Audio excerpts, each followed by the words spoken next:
Գյորջյան Կասկադ 60 ամիս փուլային վճարում բազմաթիվ առավելություններ։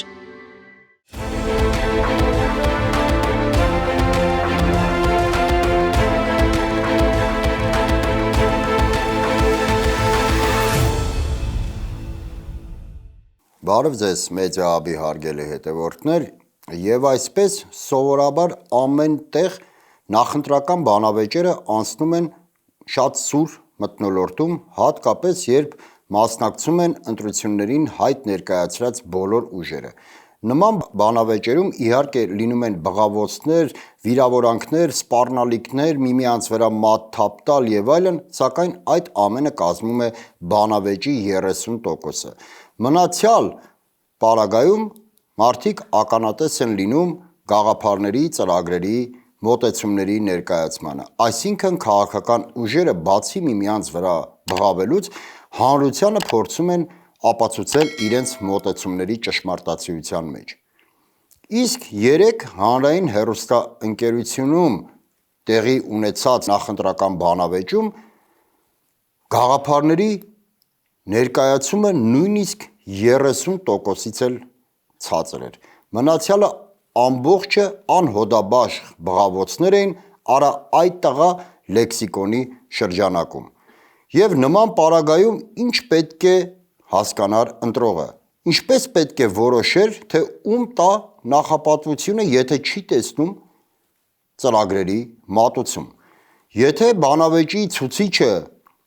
բղավոցներ ու միմյանց վրա մատ թափ տալը, ապա կարծում եմ նման ցուցանիշներով Հայաստանի հաջորդ վարչապետը կլինի օրինակ Հմայակ Հովհաննիսյանը, որովհետև որքան ես հասցրեցի հետևել բանավեճին, Հմայակ Հովհաննիսյանը գոռացողների եւ մատ թափ տվողների առաջամարտիկներից մեկն էր։ Իհարկե մեծամասամբ, հատկապես մեր նման երկրներում, որտեղ ժողովրդավարությունը հիմնականում թղթի վրա է գրված, բանավեճերը, հարցազրույցները, մամուլի ասուլիսները եւ այլն այդքան էլ որոշիչ դեր չեն խաղում, որովհետև գրեթե բոլորը ընտրություններից դեռևս շատ ժամանակ առաջ արդեն հստակ կողմնորոշված են իրենց քաղաքական հայացքներում։ Հավանաբար չի գրանցվել դեպք, որ երբ օրինակ ընդդիմադիր հայացքներ ունեցող մարդը նայի որևէ բանավեճ եւ որոշի իր ձայնը տալ իշխանությանը, կամ հակառակը։ Այդ բանավեճերը մեծամասամբ պետք է ուղղված լինեն չկողմնորոշված ընտրազանգվածին, սակայն չկողմնորոշված ընտրազանգվածի պարագայում նույնպես մեզանում կա թյուր ըմբռնում։ Երբ մենք ասում ենք չկողմնորոշված զանգված, ապա ամենևին չպետք է նկատի ունենալ, թե մարդը չի կարող կողմնորոշվել ում ընտրի իշխանությանը, թե ընդդիմությանը։ Այդ հարցում բոլորը, էլի եմ շեշտում, շատ վաղուց կողմնորոշված են։ Չկողմնորոշված զանգվածը պարզապես պետք է կարողանա ընտրություն կատարել, թե ներկայացված ընդդիմադիր ուժերից հատկապես ում տա իր քվեն։ Հետևաբար այդ ամբողջ բանավեճերը պետք է ծառայեն հենց այդ նպատակին, որովհետև երբ մարդը այդպես էլ մնում է մինչև վերջ չկողմնորոշված, նա բնականաբար չի գնում ընտրություններին, իսկ ընտրություններին չգնալն էլ հենց ծառայում է իշխանությանը։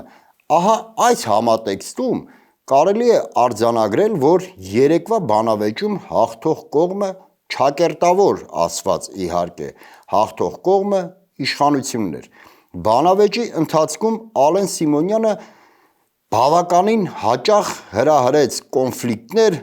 լարեց իրավիճակը, մատ թափ տվեց, վիրավորեց մյուսներին եւ այլն, եւ այդ ամենով հանդերձ նա լուծեց այն հարցը, որը իշխանությունը դրել էր իր առջև։ Բնականաբար իշխանությունը շատ լավ գիտի, որ այլևս որևէ ձայն իր ընտրազանգվածին ավելացնել չի կարող։ Նրա ընտրազանգվածը արդեն կայուն է եւ ոչ մի բանավեճ, ոչ մի հարցազրույց կամ ասուլիս իզորու չէ իշխանության ձայները ավելացնել։ Սակայն ընդդիմադիր հատվածը պետք է շատ հստակ գիտակցեր, որ այդ բանավեճից կարող են ընտրողները հետևություններ անել եւ հստակ կողմնորոշվել, թե ընդդիմադիր հատվածից ում հատկապես իրենց ձայնը տալ։ Հետևաբար մեր հարգելի ընդդիմադիր գործիչները փոխանակ կենտրոնանային իրենց գաղափարները տեղ հասցնելու, փոխանակ ժամանակը օգտագործեին հանրությանը դիմելու եւ ծրագրերը ներկայացնելու համար հիմնականում կենտրոնացած էին Ալեն Սիմոնյանի անձի, կենտրոնացած էին միմյանց վրա բղավելու, մատ թափ տալու, վիրավորելու եւ այլնի վրա։ Եվ հարգելի ընդդիմադիր գործիչներ, հիմա հարցս ձեզ եմ ուղղում, այդքանից հետո ընտրողը ինչպես կկարողանա կողմնորոշվել, ինչպես կկարողանա հստակ որոշում կայացնել, թե հունիսի 7-ին ընդդիմադիր այս կամ այս ուժերից որ մեկին է իր ձայնը տալու։ Եթե մեր ընդդիմադիր քաղաքական գործիչները քաղաքական այդ տարական այբուբենը չեն կարողանում հասկանալ, չեն կարողանում հանդես բերել անհրաժեշտ ճկունություն եւ առիթները օգտագործել, անդադար հանրությանը դիմելու, իրենց ծրագրերը ներկայացնելու համար, ապա Նիկոլ Փաշինյանին հեռացնելը էլ ավելի կբարդանա։ Խոսքս իհարկե քննադատական է, սակայն այդ քննադատության հիմքում մտահոգությունն է, որովհետև իշխանությունը յուրաքանչյուր պահի փորձելու է սադրել, ու իշխանությունը յուրաքանչյուր առիթով փորձելու է հրահրել բախումներ։ Դա իշխանության գործելավոճն է։ Ուստի ընդդիմությունը երբևէ չպետք է կենտրոնանա իշխանության այս կամ այն ներկայացուցչի պահվածքի վրա, որովհետև նման կենտրոնացումը օգուտ է բերելու միայն ու միմիայն իշխանությանը։ Երեկ հանրային հեռուստաընկերության ուղիղ եթերում մենք ականատես եղանք քաղաքականության մահամերձ իրավիճակին եւ կարող ենք արձանագրել, որ երեկվա բանավեճը պարզապես տապալված էր։ Անդրադառնանք մի այլ հանգամանքի վրա եւս։ Այս իշխանությունները սիրում են տեղին անտեղին Հայաստանը ներկայացնել որպես ժողովրդավարական բարձր ցուցիչ ունեցող երկիր, որտեղ խոսքի ազատությունն ու մարդու իրավունքները պաշտպանված են, այսինքն մենք ժողովրդավարության բաստիոն ենք։ Իդեպ այսօր տեղեկություն ստացվեց, որ ձերբակալվել է ուժեղ Հայաստան կուսակցության ներկայացուցիչ падգամավորի թեկնածու Ալիկ Ալեքսանյանը։ Ամենևին չեմ ուզում անդրադառնալ քննչական կոմիտեի տարածած հաղորդագրությանը, սակայն փաստենք մի շատ կարևոր հանգամանք։ Երևի աշխարհում չկա որևէ մի երկիր, որը որ իրեն հռչակել է ժողովրդավարական, սակայն ընտրություններին մասնակից գրեթե բոլոր ընդդիմադիր ուժերի ներկայացուցիչների հանդեպ կան հարուցված քրեական գործեր։ Մի մասին ձերբակալում են, մի մասին կալանավորում են, մի մասը անցնում է այս կամ այն քրեական գործով, նման ժողովրդավարություն պարզապես երևի գոյություն չունի։ Հետևաբար, հարգելի ընդդիմադիր գործիչներ, հաշվի պետք է առնել, որ այս ընտրությունները ոչ թե կեղծվելու են, ոչ թե իշխանությունը փորձելու է կեղծել հունիսի 7-ին, այս ընտրությունները կեղծված են դեռևս շատ վաղուց։ Այս բոլոր քրեական գործերը, այս բոլոր քաղաքական հալածանքները, այս ռեպրեսիվ մեքենան, որը օգտագործում է իշխանությունը, դրանք բոլորը միտված են ընտրությունները կեղծելուն։ Ասեմ ավելին, դրանք բոլորը հենց ընտրակեղծիքներ են, որոնք քողարկվում են իրավական ինչ-որ քրեական օրենսգրքի ինչ-որ հոդվածներով։ Ուստի եւս մեկ անգամ խնդրում եմ ձեզ, պատեհ առիթները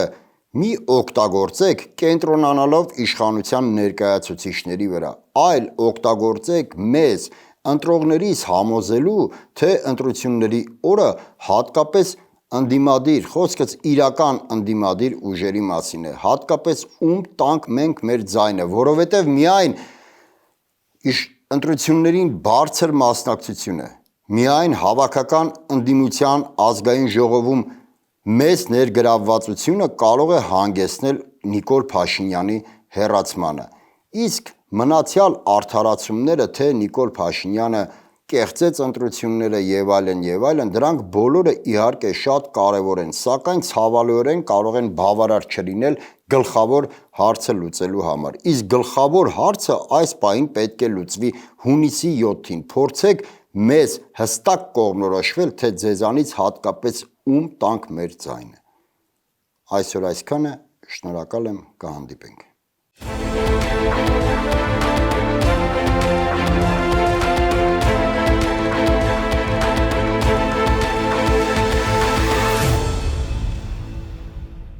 Գյուրջան Կասկադ 60 ամիս փուլային վճարում բազմաթիվ առավելություններ։